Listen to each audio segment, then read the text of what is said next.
Hello बच्चों, हमारे YouTube channel पर आप सभी का स्वागत है।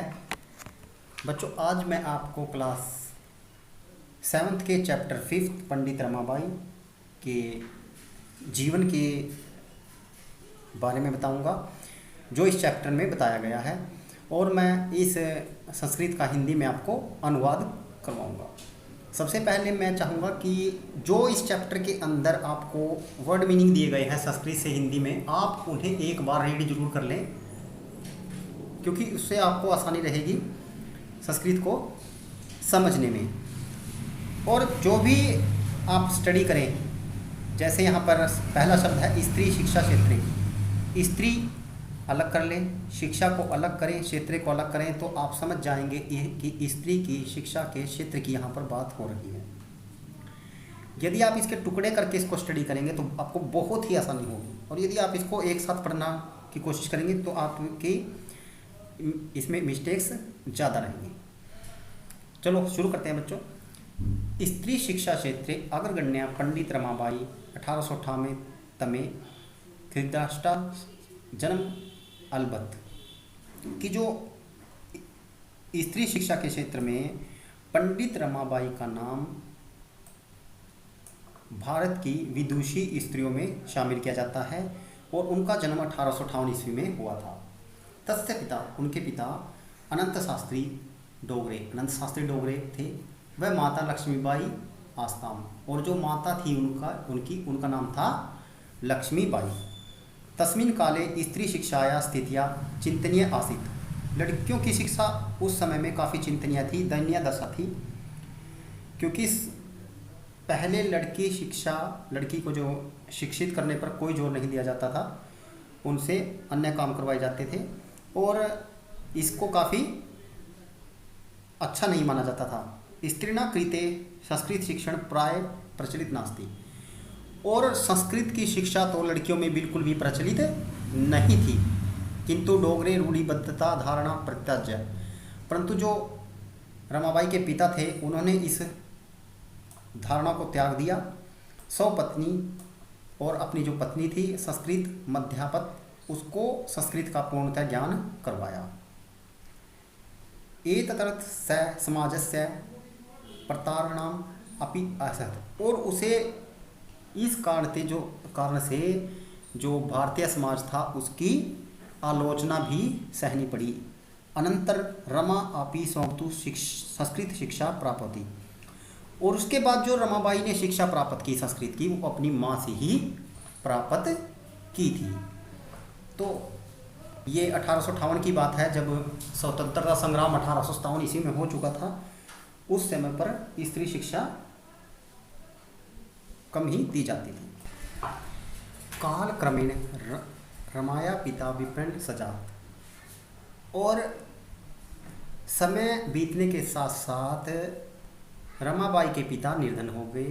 तस्य पितरो ज्येष्ठ भागनी च दुर्भिक्ष पीड़ा दिवंगा, और उसके माता पिता और बड़ी बहन अकाल से पीड़ित होकर मृत्यु को प्राप्त हो गए। तदंतर रमा सब ज्येष्ठ भ्राता, तब रमा के जो बड़े भाई थे, सह पद्यासमक भारत अभरत, और वह पैदल ही भारत घूमती हुई कोलकाता पहुंच गई, कोलकाता प्राप्त। संस्कृत विदूषण स तत्र पंडिता सरस्वती चेती उपाधिभ्या विभूषिता।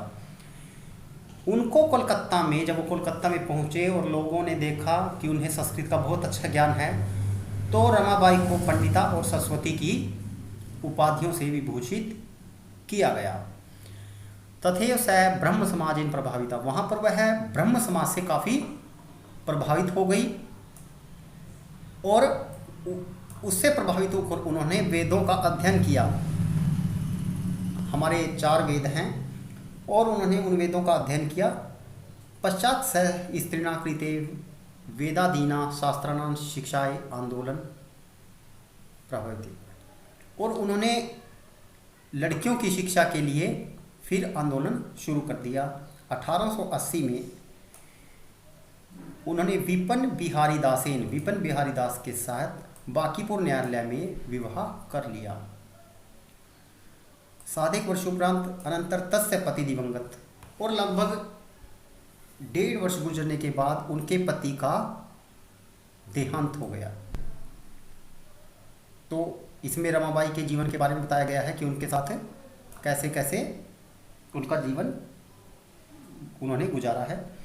तदंतर सपुत्र्या मनोरम्या, उनकी एक पुत्री हुई जिसका नाम मनोरम्या था, और मनोरम्या के साथ वह सह जन्मभूमि महाराष्ट्र, अपनी जन्मभूमि महाराष्ट्र में लौट आई। नारीणाम सम्मानाय शिक्षाएं सच सा स्वीकार्य जीवन अर्पण, उन्होंने नारी की शिक्षा के लिए ही अपने जीवन को समर्पित कर दिया। हंटर शिक्षा आयोग से समक्ष रमाबाई, भारत में जब भारत गुलाम था उस समय यहाँ पर अंग्रेजों की तरफ से कई शिक्षा आयोगों का गठन किया गया, उसमें से हंटर शिक्षा आयोग भी एक आयोग था। हंटर शिक्षा आयोग से समक्ष, उसके सामने रमाबाई ने नारी शिक्षा विषय, नारी की शिक्षा के बारे में संवत प्रस्तुति, अपना विचार प्रस्तुत किया। सा उच्च शिक्षार्थ, और उच्च शिक्षा के लिए इंग्लैंड देश गई और इंग्लैंड गई। जो रमाबाई थी उन्होंने पहले हंटर आयोग के समक्ष अपने विचार रखे और उसके बाद वह विदेश चली गई इंग्लैंड में। तत्र ईसाई धर्म से, वहाँ पर ईसाई धर्म से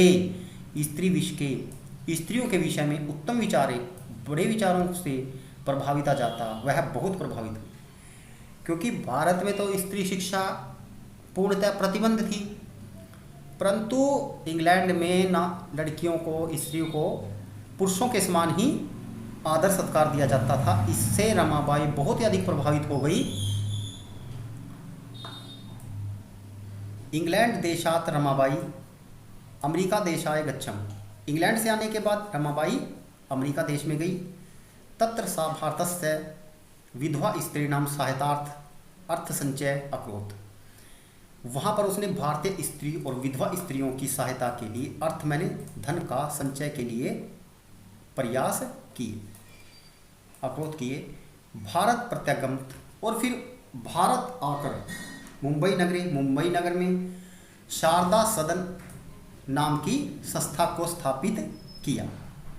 जो एक आश्रम था शारदा सदन, उसकी स्थापना की। अस्मिन आश्रमे, इस आश्रम में निहसाय, जो बिना किसी सहारे की स्त्रियां थी, उनको यहाँ पर रहने की उन्होंने व्यवस्थाएं की।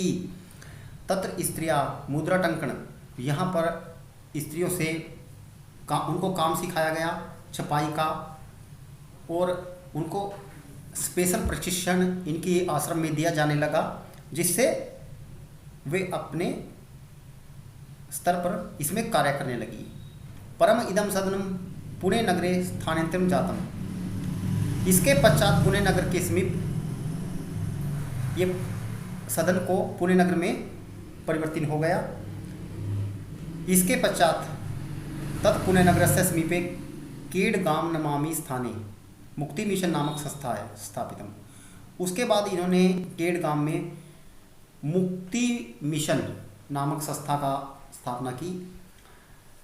अत्र अधुना, यहाँ पर अपि निराश्रित और बेसहारा स्त्रियों के लिए ससम्मान जीवन यापन थी, और उनके बेसहारा स्त्रियों को यहाँ पर उसमें सहारा दिया गया और उनके लिए जीवन बिताने की व्यवस्था यहाँ पर इस आश्रम में स्थापित की गई। 1992 में ख्रीष्ट शब्दे रमाबाई महोदया निधन अभवत। 1922 के आते आते रमाबाई का 1922 में उनका निधन हो गया। सा देश विदेशानाम अनेकासु भाषा निपुणा आसीत, वह देश विदेश की अनेक भाषाओं में निपुण थी। समाज सेविया, और समाज की एक बहुत बड़ी सेविका थी। अतिरिक्त लेखन क्षेत्रे अपि तस्य महत्वपूर्ण अवदानम अस्ति, और जो लेखन का क्षेत्र था, जो लेखकों का क्षेत्र था, उसमें भी रमाबाई का एक बहुत ही बड़ा योगदान रहा है। स्त्री धर्म नीति हाई कास्ट हिंदू वीमेन इति तस्य प्रसिद्ध रचना वर्तते। स्त्री धर्म नीति और हाई कास्ट हिंदू वुमेन, ये उनकी प्रसिद्ध 2 रचनाएं हैं। उन्होंने लेखन के क्षेत्र में भी रमाबाई ने स्त्री धर्म नीति और हाई कास्ट हिंदू वुमेन, ये 2 प्रसिद्ध रचनाएं लिखी हैं। और उनकी जीवनी को पूर्णतः पढ़ने के बाद हमें इस बात का पूर्णतः अनुमान हो जाता है कि उन्होंने अपना पूरा जीवन स्त्रियों की सहायता के लिए और उनके उत्थान, उनकी शिक्षा के लिए समर्पित कर दिया था। उनका योगदान पूर्णतः सराहनीय व हमेशा याद रखने योग्य है। बच्चों, इसमें आप शब्दार्थ याद करें और इस पूरे चैप्टर को रीड करें। हमारी इस वीडियो को देखने के लिए आपका बहुत बहुत धन्यवाद।